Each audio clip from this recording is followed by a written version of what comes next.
Article, Why Not With Me? Written by Gijubhai Badheka, Gajanan said during a conversation, Ramanlal, your children speak with you so freely. They ask questions, jump and dance around you, and show you this and that. But my children are nothing like that. They don't talk openly with me. They don't ask questions. They don't tell me what they read or write, or whether they play or wander around. What could be the reason for this? Ramanlal replied, How can I say the exact reason without close association? But from what I observe and understand, I'll tell you. I feel that the fault is not with the children. If there's a fault, it's yours. And in a way, that fault is due to unawareness or lack of skill. Gajanan shocked. What? Please say. Ramanlal replied, It's your long-standing habit of not mingling with children. You act like an official.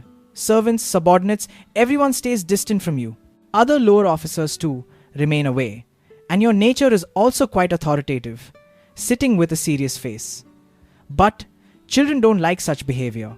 They stay away from people like that. Gajanan said, But I do talk to them. I ask about school and play. When there's a quarrel, I resolve it. I don't just sit with a stern face. After all, I'm their father and they are my children. Ramanlal replied, But just asking questions doesn't mean you're really interacting with them. You act like their judge, not their friend. Gajanan asked, So, how can a father become a friend? Ramanlal answered, That's the key. And in that lies the key to a child's heart. Once you have that key, every lock opens. Then they'll follow you around, ask new questions, dance and jump in front of you, and do whatever you say with enthusiasm and joy. Then Gajanan said, But how does one become a friend? Ramanlal replied, I'll tell you. One becomes a child's friend by taking interest in their activities. Just asking what rank they got in school isn't enough. But when you ask how they like school, what they think of their teacher, what jokes they make about him, that's when they come closer. They always want to talk to someone about their school and what happens there. But when no one listens, they keep it all inside. If we lend an ear, they'll open up to us too. Gajanan said, Then I should try that. But can one become a friend with just this? Ramanlal replied, No. That's just an example. A child's life is filled with many little things.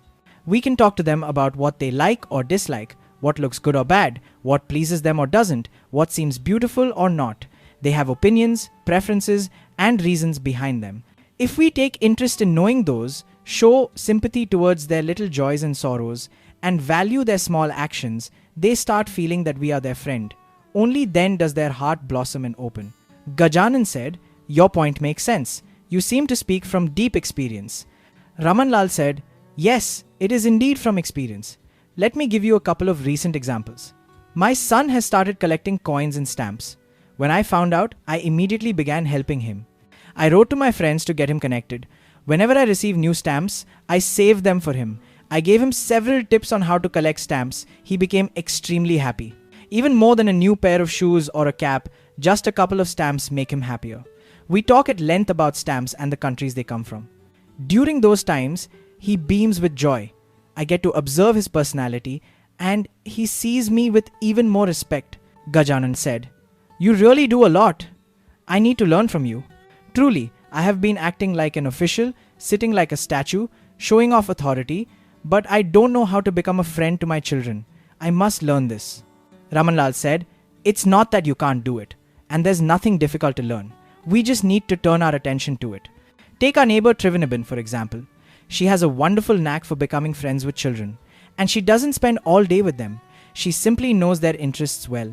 She's well educated and even teaches 5th standard students. But when she sits with children, they don't feel intimidated. Yet, they find her admirable and respectable. She might say, Do you like vadas? Say yes, then we'll make them tomorrow. Who will grind the lentils? Who will pick the coriander? Who will help with frying? Then another conversation. This chunri has a lovely weave, doesn't it? When we were kids, we wore brown chunris. At that time, khadi wasn't available. We all wore milk cloth.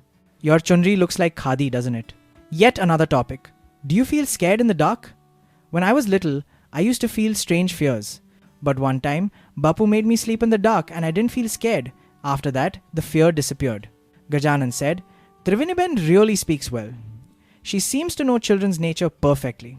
Ramanlal replied, Yes, and if we just turn our minds toward this, we'll start understanding it too. It's just that we stay blind to this, and that's what ruins everything, Gajanan said. Indeed, Ramanlal, today I've learned something truly new. Actually, I can have so many conversations with Hasmukh and Chandra. They play cricket, watch movies, and read short stories. Ramanlal said, yes, now your perspective is set right. There's so much to talk about in their world. And the best part is, while discussing their topics, we can gently introduce new perspectives. What they would never accept through preaching or commands, they'll absorb easily through such conversations. Gajanan agreed.